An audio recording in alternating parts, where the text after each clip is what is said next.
it's time.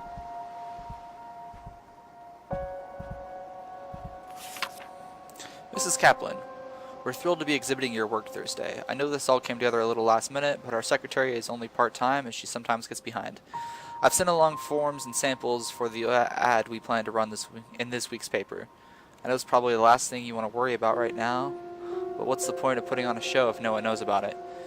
Anyhow, I know this is all a bit hectic, but we might be small. But while we might be small, we have a lot of heart, and we're very excited about your show.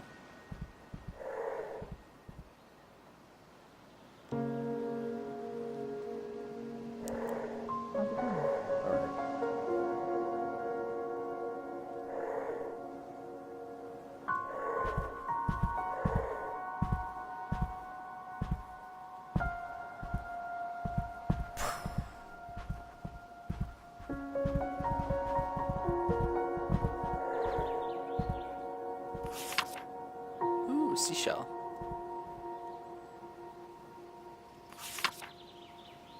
This note good for one adventure. Signed, Daddy. That's cute.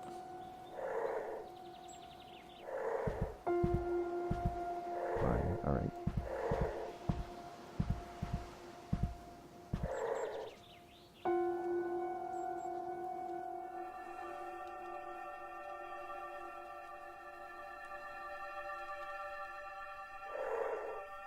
I think that was upstairs, actually.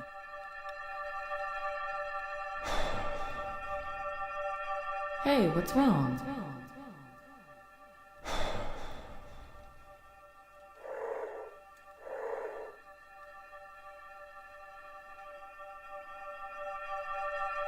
Broke through the fog last night. I found my notebook and it was all right there. Scott takes Alice to the lake to feed the swans and he's too self-absorbed to switch up his go-to move, and Sarah's there waiting to confront him. He ends up losing them both. It's simple, but it's a clean way to hit the past as anchor theme. I have no clue how I forgot that part, but it doesn't matter now. It's like a dam broke. I got the chapters to Paul on schedule, with enough time to do first-pass revisions. God, I'm glad that's over.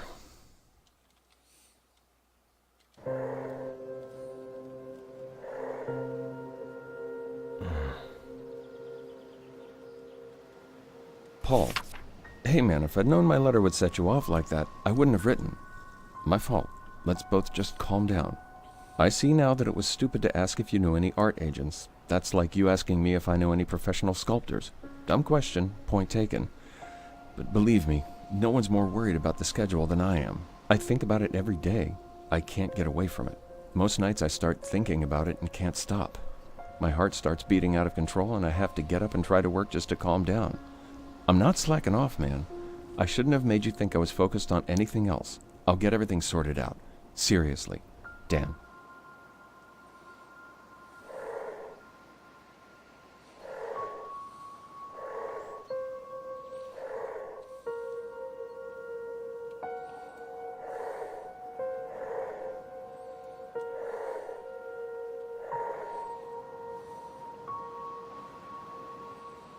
Nothing in the kitchen.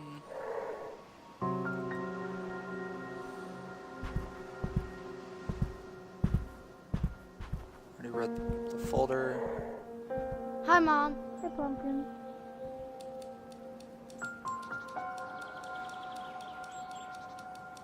He's at the typewriter. Big news, Barb. I'm putting on a show. Can you believe it? I've already got butterflies.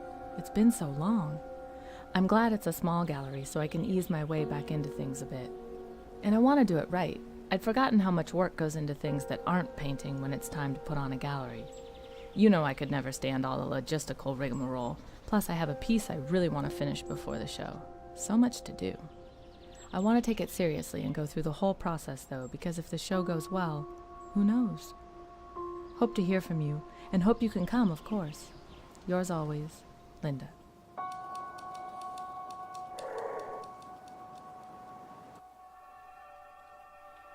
Explore some memories.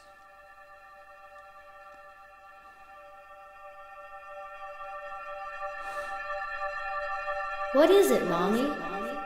What is it, Mommy? I don't know yet, honey.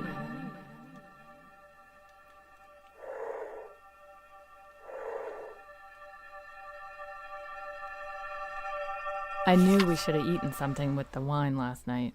My head is killing me. It would have been worse if Dan hadn't come down to help me finish it, though.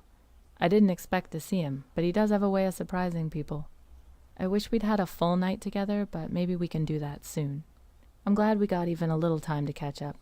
We only got through the first side of the record, but we talked about the studio and my new painting, which was nice. It's good to know he's at least trying.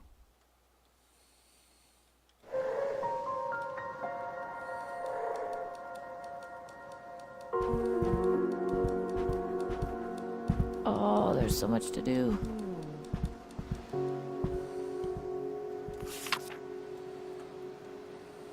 Paul called again. You gonna call him back? Lynn. Oh, there's more clues this time. I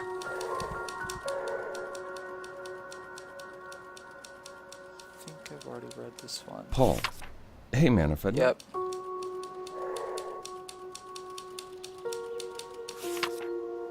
In arts and entertainment news, the Westlake Gallery has announced a show by visiting artist Linda Kaplan.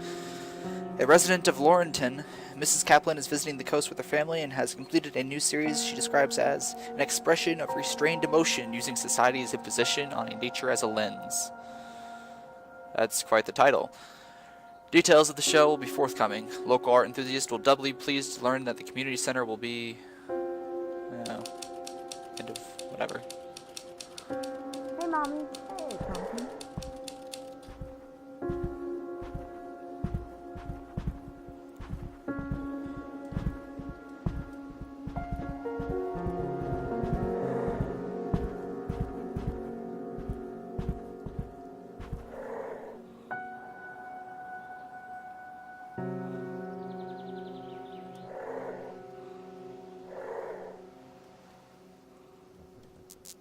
It broke again.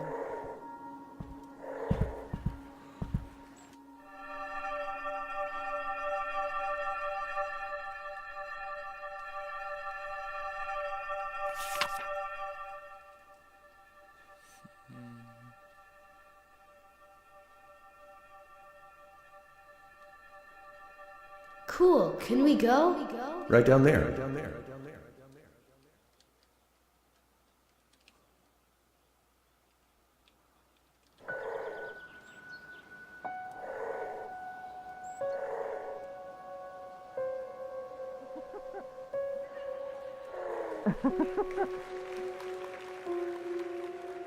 It just never stops.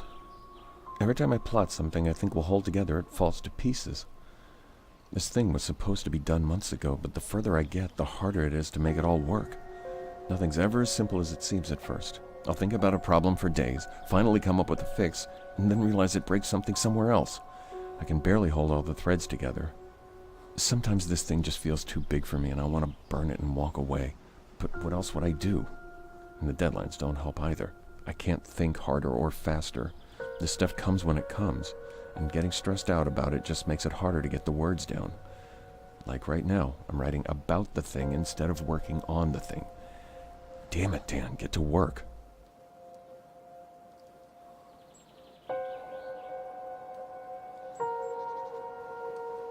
Why does it keep doing that?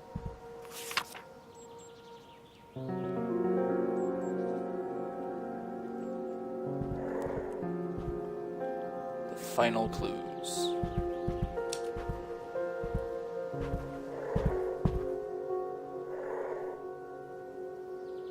Okay.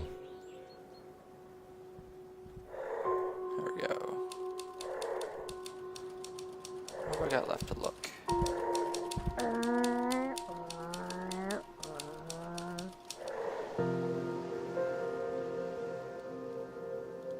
Picture.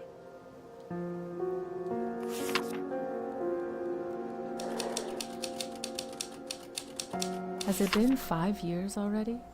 I still remember the thought that blindsided me when I saw Tommy for the first time.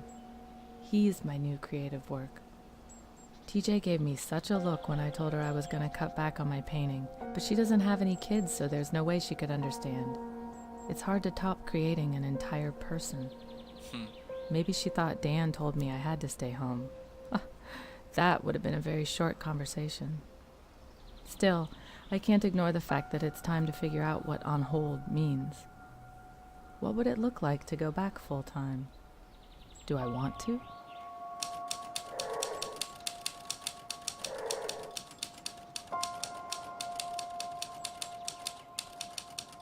Now,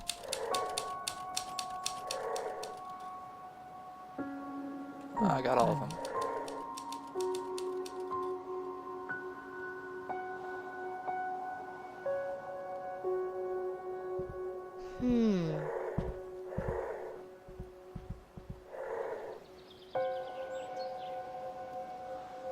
I'm gonna go with the kid.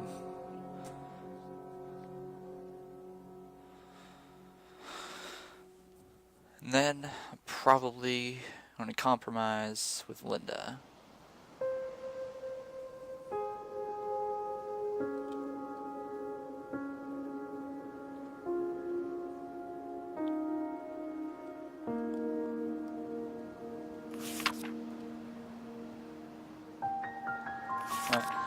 From the desk of Harold Baxter, January 17th, 1948.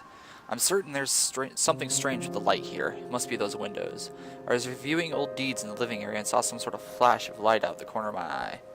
I would assume the elevation would put the ocean too far away for the sun to reflect off a wave, but perhaps not. I looked, but there was nothing except a strange shimmer like heat above the asphalt of a hot road. It dissipated almost immediately. Perhaps some concentration of the light caused it. But on to work. I've begun cataloging possible options for the property. I owe Mr. Lowry a report by the 24th.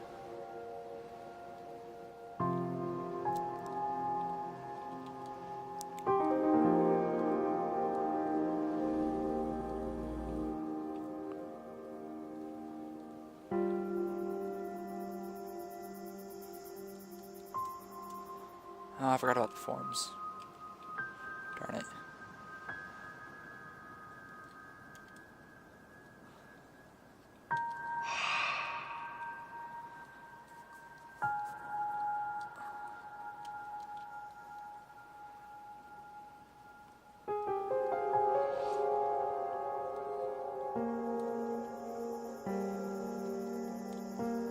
So you have to whisper it to him. That would probably make sense. Oh, yep. You have to whisper it to him.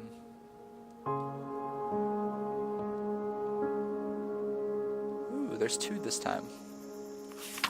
From the desk of Harold Baxter, January 19th, 1948. I failed to log my activities yesterday as nothing of note occurred. There have been no tricks of the light for 2 days, and I've grown certain that the ones I saw were reflections from the ocean, and probably reaching the house. I've been able to focus on the task at hand and am suitably pleased with the condition of the property.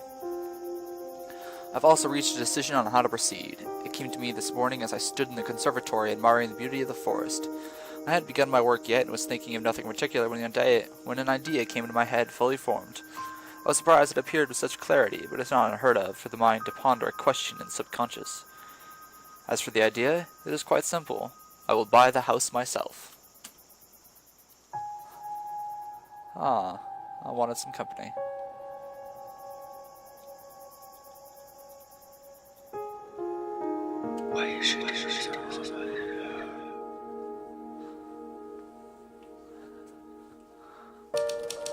Dan knew that grown-up problems like deadlines and promo write-ups didn't carry much weight with Tommy. He also knew there were no conch shells in Oregon, so he ordered one from a catalog with express shipping. Got there in time for Dan to sneak it off and bury it on Friday. The look on Tommy's face when he dug it up made it all worth it.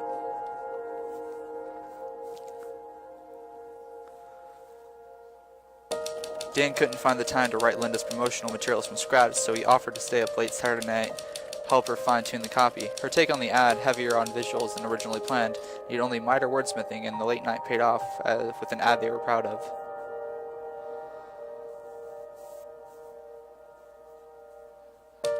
Dan missed his deadline. Paul called to shoot him out, and even though Tommy and Linda were both upstairs, they could hear the agent's voice over the phone.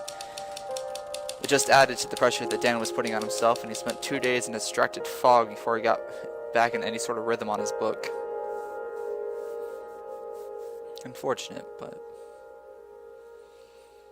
I have a theory if I jump around between them, I'll get a better outcome than if I focused on one. Well, that's probably what they expect. Well, that's not a good title.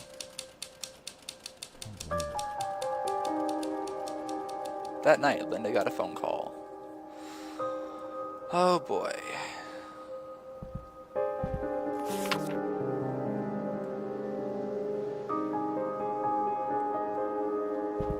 Anne, I just got off the phone with Mom. She told me about Grandma Joe. I know we expected it sooner rather than later, but this is hitting me so much harder than when Granddad died last year.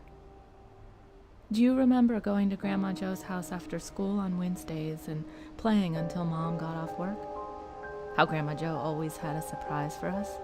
Even if it was just cookies in the oven, she'd always time it so the whole house would smell like them when we got there.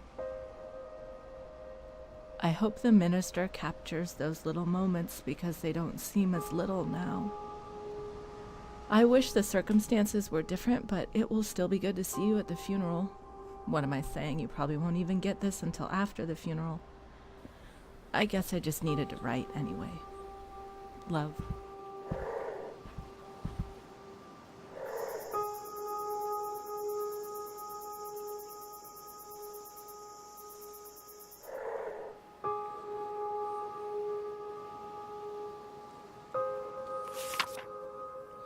Dan, big news. Got a call from Bracket Books in Eugene. They want you to do a reading from Windsong. Maybe some Q&A, some book signings, all that good stuff. I think you should do it. In fact, I'm going to be pretty pissed if you don't. Bracket is a big outlet, so if this goes well, orders for the new book will definitely go up. I don't need to remind you how long it's been since Tramer's Way came out. If you don't keep your name out there, no one will even notice you when you finish the new book, whatever it's called. Hell, speaking of the new one, why don't you read some of it too? Maybe the second chapter you sent me last month. That one was pretty good. Bracket Books, Eugene, the 21st. See you there, Paul. P.S. You know the long game, right? Nailing this one can mean a bigger advance on the next book.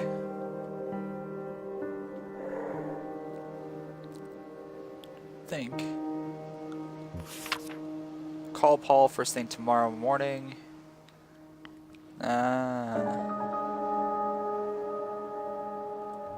I see what's going on. The funeral and the book signing are the same day, I think. Oh.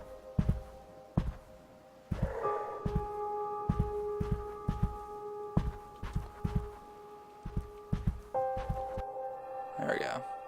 That was close.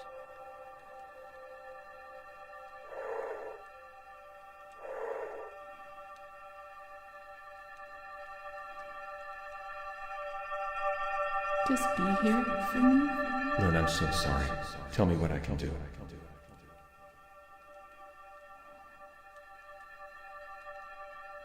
Oh, that's upstairs.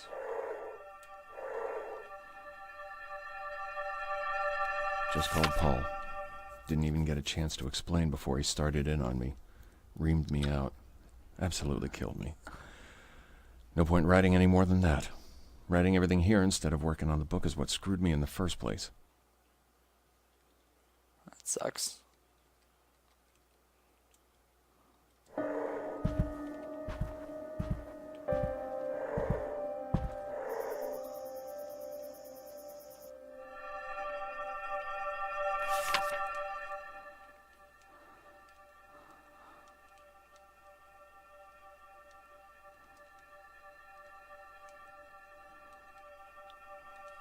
I wonder how long this game is. Is she in heaven? I'm sure she is, honey.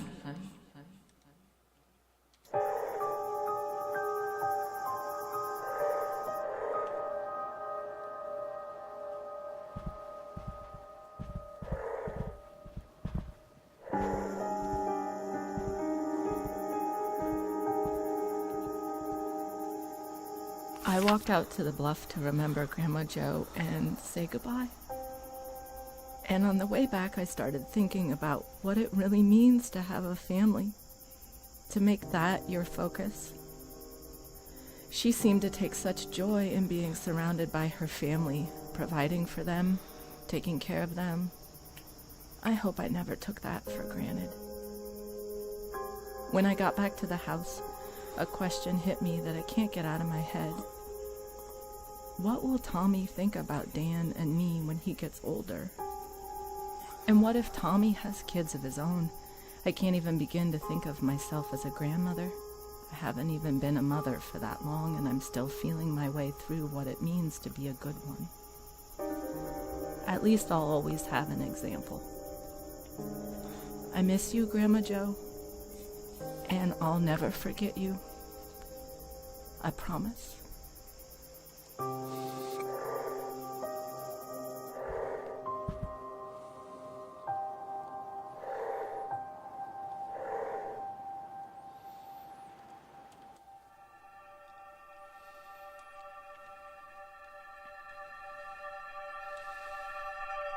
We just got back from the show, and I still don't know how I feel about it.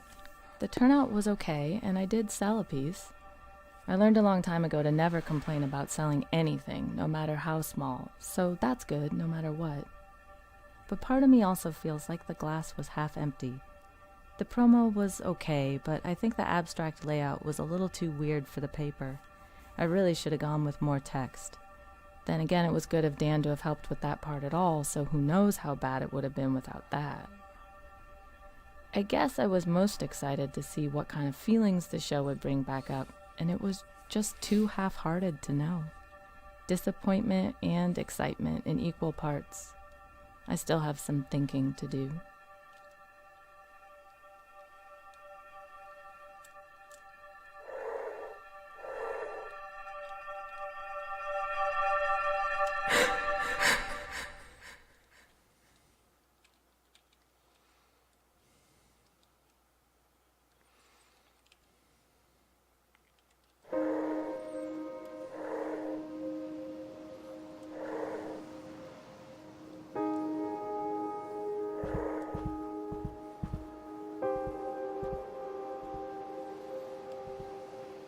What his last clue is.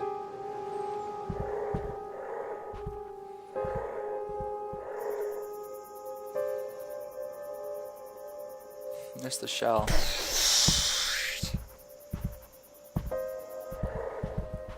Hi, Dad. Hey, Tom. I gotta call Paul again.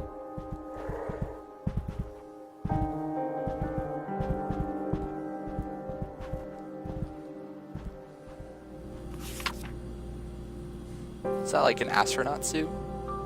Huh.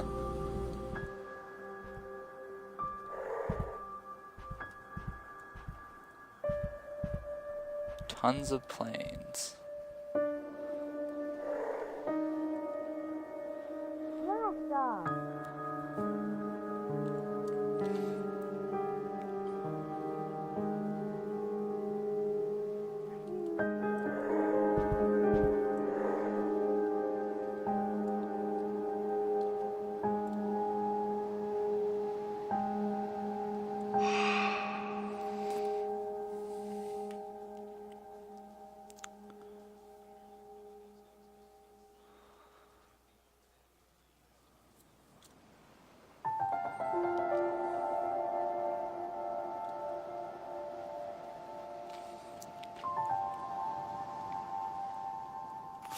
From the desk of Harold Baxter, January 22nd, 1948.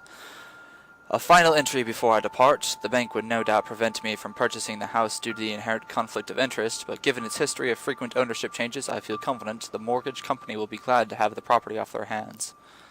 I believe I can set up a trust, or perhaps a shell company, and convince Mr. Lowry that we must part with the property for less than market value. I feel certain I can appeal to his conservative nature.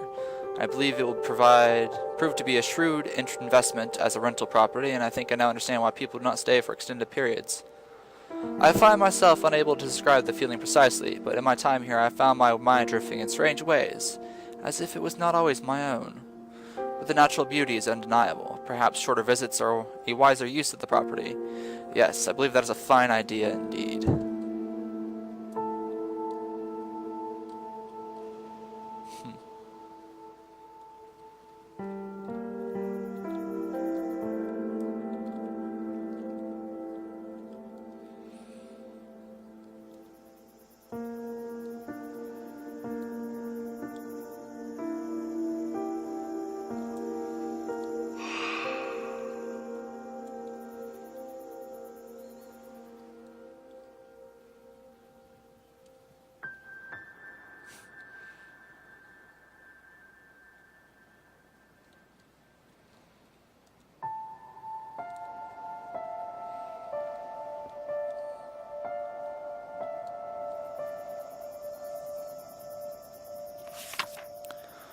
The Diary of Claire Bradford, September 4th, 1961.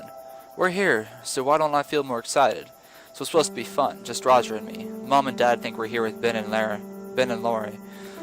But of course that was just a trick. Nope, just Roger and me in this big house by the ocean for the whole week.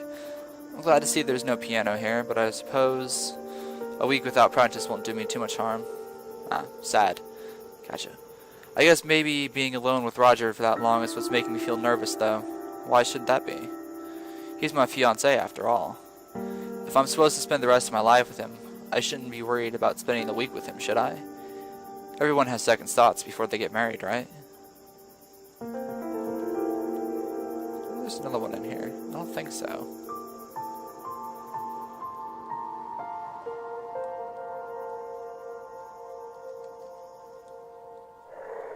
It's not the one I was aiming for, but okay. Nope, doesn't look like it.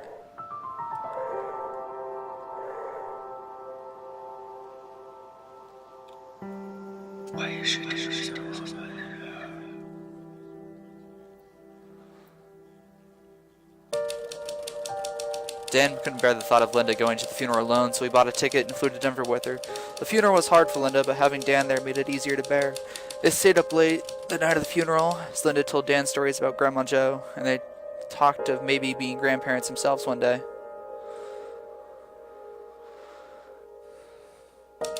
Dan talked Paul into compromise. He would work on the chapter and send it to Paul as soon as he could, then Paul would try to talk Brackett into including an excerpt in their quarterly in-store preview.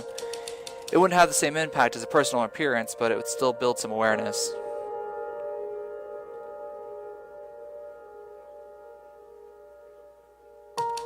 When Dan told Tommy they wouldn't be able to go to the show, Tommy had a crying fit and tried to tear up the magazine.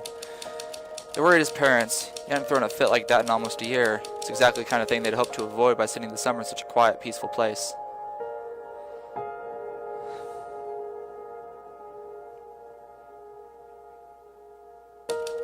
And that's how the Kaplan's first month of the house on the cliff came to an end.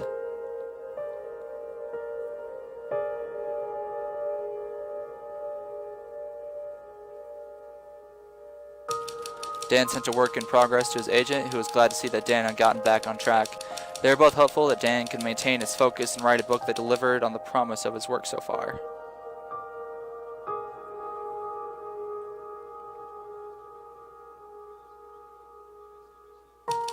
The next day, Dan made good on a promise to take Tommy into the woods and look for arrowheads, though he barely had the time. Tommy could tell his father was disinterested, but once he found an arrowhead, his spirits improved a bit. Dan waited while Tommy explored but didn't join in. Shortly after Tommy found the lone arrowhead, they returned home.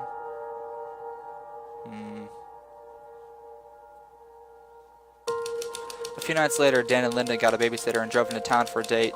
They spent more than they should have out of a bottle of wine and had such a good time that they didn't notice everyone else leaving. They finally realized they were the last ones at the restaurant, so they apologized and left after giving their waitress a generous tip.